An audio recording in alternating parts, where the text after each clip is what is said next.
우리 말씀 보겠습니다. 오늘 말씀은 스바냐 3장 14에서 17절입니다. 같이 읽겠습니다. 시작. 시온에 따라 노래할지어다. 이스라엘아 기쁘게 부를지어다. 예루살렘 따라 전심으로 기뻐하며 즐거워할지어다. 여호와가 네 형벌을 제거하였고 네 원수를 쫓아냈으며 이스라엘 왕 여호와가 네 가운데 계시니 네가 다시는 화를 당할까 두려워하지 아니할 것이라. 그날에 사람이 예루살렘에 이르기를 두려워하지 말라. 시온아 네 손을 늘어뜨리지 말라. 너의 하나님 여호와가 너의 가운데에 계시니 그는 구원을 베푸실 전능자이시라. 그가 너로 말미암아 기쁨을 이기지 못하시며 너를 잠잠히 사랑하시며 너로 말미암아 즐거이 부르며 기뻐하시리라 하리라. 아멘. 쉬운 성경으로 읽어드리겠습니다. 오 시온에 따라 노래하여라. 이스라엘아 즐겁게 외쳐라. 예루살렘에 따라 마음껏 기뻐하고 즐거워하여라. 여호와께서 너에 대한 심판을 그치셨고 네 원수를 쫓아버리셨다.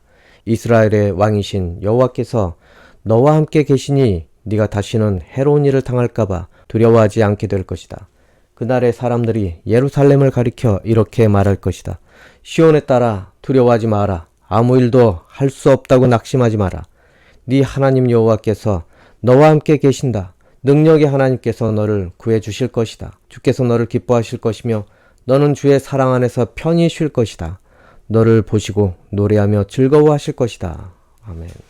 여러분 너무 기뻐서 어쩔 줄 모를 때가 아마 인생에 몇 번은 있었을 것입니다. 그럴 때 우리는 때로는 표정 관리를 해야 할 경우가 있습니다. 너무 좋아하는 티가 나서는 안 되는 그런 상황이 있을 때가 있습니다. 그래서 주변 눈치를 보면서 기뻐하는 것을 자제하고 절제하는 경우가 있습니다. 하지만 여러분, 그럼에도 불구하고 정말 그토록 고대하고 고대하던 것을 이루게 되었을 때 무엇이 막을 수 있겠습니까? 그 기쁨의 정도가 너무 크면은 감출 수가 없습니다. 내 얼굴이 떨릴 정도로 입은 다물고 있지만 입꼬리는 올라가 있고 눈은 참을 수 없을 정도로 웃는 모양으로 그렇게 되어 있을 것입니다. 아마 체면 불구하고 그 기쁨을 이기지 못해서 자기도 모르게 갑자기 덩실덩실 춤을 추거나 아니면 깡총깡총 뛰면서 좋아할 것입니다. 그리고 때로는 환호성을 지르면서 기쁨의 눈물을 그렇게 흘리면서 감격하는 상황이 올 수도 있습니다.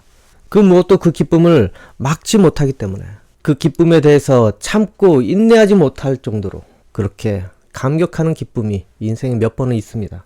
아니면 앞으로 올 수도 있습니다. 얼마나 좋습니까? 얼마나 감동이 됩니까? 그런데 이것에 대해서 오늘 본문에도 나와 있습니다. 하나님께서도 이 기쁨을 이기지 못하는 상황이 있다는 것입니다. 하나님께서도 감정을 가지고 계시기 때문에 기쁨을 이기지 못하는 상황이 있다는 것입니다. 오늘 본문 17절을 보면은 너의 하나님 여호와가 너의 가운데에 계시니 그는 구원을 베푸실 전능자이시라. 그가 너로 말미암아 기쁨을 이기지 못하시며 너를 잠잠히 사랑하시며 너로 말미암아 즐거이 부르시며 기뻐하시리라 하리라. 예, 너로 말미암아 기쁨을 이기지 못하시며, 물론 이 성경 본문에는 이스라엘에 대해서 지칭을 해서 기쁨을 이기지 못하시는 하나님에 대해서 그렇게 찬양을 한 것입니다. 하지만 여러분이 기쁨의 대상이 된다는 것입니다. 기쁨을 이기지 못하는 그런 상황을 여러분에게 겪게 되십니다. 오늘 본문을 보면은 그러면 어떤 상황일 때 하나님께서 기쁨을 이기지 못하는 그런 상황을 맞이하셨겠습니까? 언제 이겠습니까?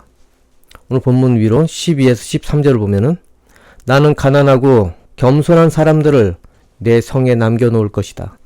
그들이 나 여호와의 이름을 의지할 것이다. 이스라엘에 살아남은 사람은 다시는 악한 짓을 하지 않고 거짓말을 하지 않으며 남을 속이지 않을 것이다. 그들은 양처럼 잘 먹고 편히 누울 것이니 아무도 그들을 괴롭히지 못할 것이다. 네. 15절을 보면은 여호와가 네 형벌을 제거하였고 네 원수를 쫓아냈으며 이스라엘의 왕 여호와가 네 가운데 계시니 네가 다시는 화를 당할까 두려워하지 아니할 것이라. 하나님께서 왕이 되어 주셨기 때문에, 그리고 하나님께서 형벌을 제거해 주셨기 때문에 그리고 이 원수를 싸워서 물리치셨기 때문에 그래서 이 사람들은 양처럼 평온하게 살 수 있게 된 것입니다. 하나님의 나라에 남아있는 그 이스라엘 백성으로 인해서 하나님께서는 기쁨을 이기지 못하신다는 것입니다. 오늘 본문 위에는 하나님을 의지하지 않고 자꾸 못된 짓을 그렇게 행한 그 이스라엘에 대해서 하나님께서는 화가 나셨고 그리고 그들에게 심판이 임할 것을 경고를 했습니다.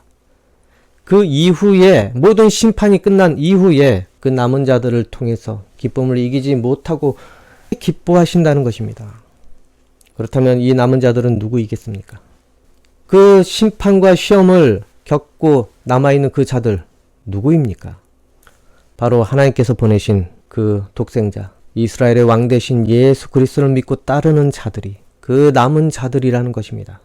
스바냐는 앞으로 있을 이 유다에 대한 심판을 이렇게 예고를 했지만은 예루살렘의 멸망을 예고를 했지만은 그러나 하나님께서는 동시에 기뻐하시는 남은 자도 있게 될 것이라고 하나님의 회복도 그렇게 예고를 한 것입니다. 회개하여서 돌이켜 그렇게 돌아온 남은 자들을 통해서 하나님께서는 기쁨을 이기지 못할 정도로 기뻐하시겠다는 그런 내용입니다. 그날에는 하나님의 기쁨이 너무나 이기지 못할 정도로 충만하게 된다는 것입니다.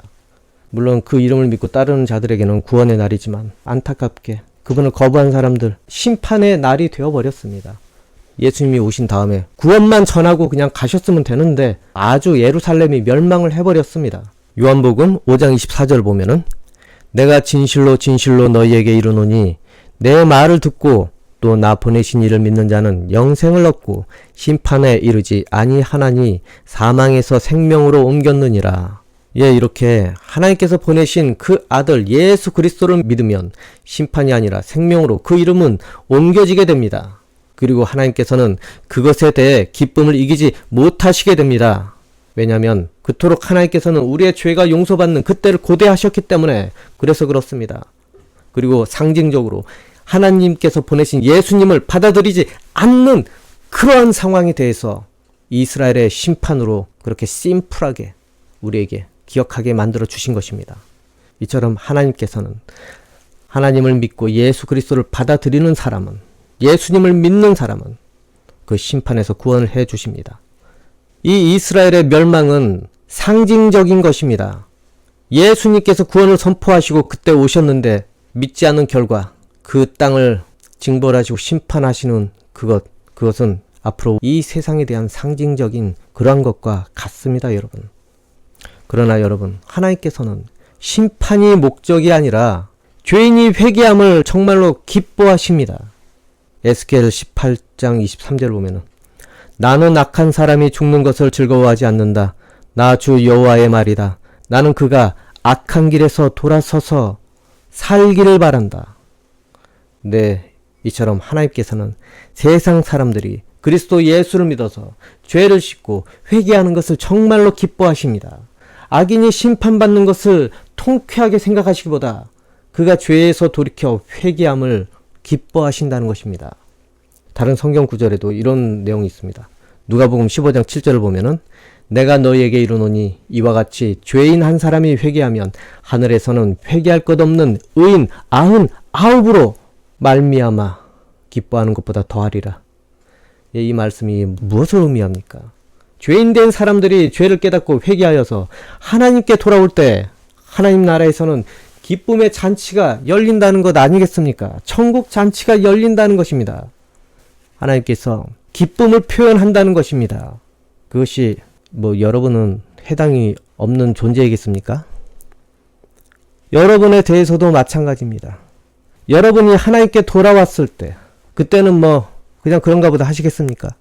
회개하여 돌아왔을 때 분명히 하나님께서는 하늘에서 정말로 기뻐하셨을 것입니다.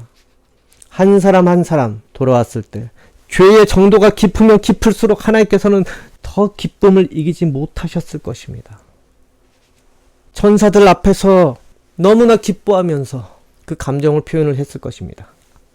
그렇게 기쁨을 이기지 못해서 너무나 신이 나는 모습으로 하나님께서 그렇게 표현을 했을 것입니다. 이처럼 하나님께서는 죄의 깊이가 깊은 사람이 심판을 면하고 그 깊은 죄만큼 징계가 예고되어 있는 것이 취소됐을 때 정말로 표정 관리 못할 정도로 기뻐하신다는 것입니다. 여러분도 마찬가지입니다. 여러분이 하나님과 대적하는 그런 세상 사람들에 속해서 그렇게 살아왔지만은 하나님께 돌아와서 이전의 삶에 대해서 회개하고 부끄러워할 때, 그리고 뉘우칠 때 하나님께서는 정말로 기뻐하십니다. 그리고 그 분위기가 계속 이어져서 여러분의 인생 모든 저주에서 여러분을 지키시게 됩니다. 원수의 손에서 그렇게 구해냈기 때문에 하나님께서는 적극적으로 여러분의 보호자로 자처를 하시면서 어디를 가든지 여러분을 따라갑니다. 여러분을 또 잃어버릴까봐. 원수의 손아귀에서 구해낸 여러분을 또 잃어버리게 될까봐. 바로 목자의 마음처럼 잃어버리지 않기 위해서 한 양 한 양 모두 세워서 그렇게 여러분 앞에 나선다는 것입니다. 여러분이 지금 이 시대에 태어나기를 하나님께서는 오랜 세월 기다리셨습니다. 그리고 악한 마귀에게서 어떻게 여러분을 구해낼지 그것도 고민을 하시면서 그렇게 기다리셨다는 것입니다. 그러니 빼앗길 수 있겠습니까? 빼앗길 수 있겠습니까? 그러니 여러분, 하나님의 기쁨을 멈추게 하지 마십시오. 인생을 살 때, 믿음의 시험이 올 때가 한두 번이 아닐 것입니다. 그때마다 하나님의 마음은 어떻겠습니까? 여러분이 혹여나 넘어질까봐 여러분을 유심히 쳐다보고 그렇게 바라보고 계실 것입니다. 그럴 때 어떻게 해야 되겠습니까? 하나님을 의지하는 마음을 절대 놓지 마십시오. 그리고 또한 유혹이 찾아올 때 하나님을 모른 척하지 마십시오. 그거에 대해서 기도를 하고 교만한 마음을 내려놓고 마음을 가난하게 해달라고 하나님께 기도하시기 바랍니다. 또한 말씀을 가까이 할 때 그런 유혹은 떠나갈 수밖에 없습니다. 나와 어울리지 않는 그런 마음이 들고 이질감이 느껴지기 때문에 그 유혹에 쉽게 빨려들 수 있겠습니까? 하나님께서는 여러분께서 이 세상을 살면서 그 믿음이 여러분에게 고달픔을 주거나 괴로움을 주게 될 때 하나님께서도 안타깝게 생각을 하고 계신다는 것입니다. 그때 여러분께서 하나님을 의지하고 그 믿음으로 그렇게 견뎌낼 때 하나님께서는 거기에 대한 대가를 기쁨으로 주시게 됩니다. 그리고 하나님께서는 영광을 받으시게 됩니다. 그러니 여러분, 무슨 일이 있든지 간에 어떤 일을 만나든지 간에 오직 하나님을 의지하면서 거기에 맡기십시오. 하나님께서는 그것을 보시기 위해서 그렇게 여러분을 쳐다보고 계십니다. 그러면 하나님께서 가만히 계시겠습니까? 여러분의 믿음을 보시고 하나님께서는 영광을 받으시고 그리고 하나님께서 아마 천사들 보는 앞에서 자랑을 하고 계실 수도 있습니다. 여러분, 욥에게도 그러지 않았습니까? 그 믿음에 대해서 자랑을 하면서 하나님께서는 그러한 분이십니다. 여러분을 자랑합니다. 여러분이 믿음으로 견뎌내는 모든 것에 자랑합니다. 시험을 견뎌내는 모든 것에, 유혹을 견뎌내는 모든 것에 하나님께서는 자랑하기를 원하십니다. 기뻐하시기 원하십니다. 모두 이 시대에 하나님의 기뻐하는 남은 자답게 하나님의 뜻에 합당한 자로 살아서 하나님께서 지키시고 돌보셔서 모두 하나님의 은혜와 복이 그 인생 가운데 충만해지기를 소망을 합니다. 기도하겠습니다.